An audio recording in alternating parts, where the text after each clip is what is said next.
এই যে এটা এটা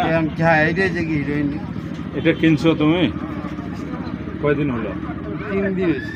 নিয়ে তোমার মানি ব্যাগে রাখছো জি স্যার। সেবন করার জন্য? না, আমি সেবন করলে তো করে ফেলতাম স্যার। মিথ্যে কথা বলবো। এটা তোমার কাছে ছিল?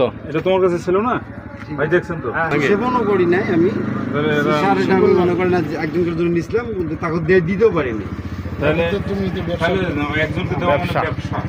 না না, দিছিল আমার টাকা নেওয়ার জন্য আমি তোমার কাছে একজনকে দেওয়া মানে কিন্তু ব্যবসা হবে। একজনকে দিলে ব্যবসা। এই মেয়েদি, খাওয়া ছাড়ি দিছিল। এই আসলে এদিকে এটা তোমার কাছে আছে তো নাকি? ভাই আপনি দেখছেন তো মানিব্যাগ থেকে বেরোলো, ও নিজের স্বীকার করলো। এটা তোমার তো? স্যার মিথ্যে কথা বলি তো আপনি, আমার মানি ব্যাগে জিনিস। হ্যাঁ, এটা রাখা অন্যায়, এটা বুঝো তো? জি স্যার। আপনারা দেখছেন সবাই? ঠিক আছে, সবাইকে ঘুরে ধরেন। হচ্ছে স্যার।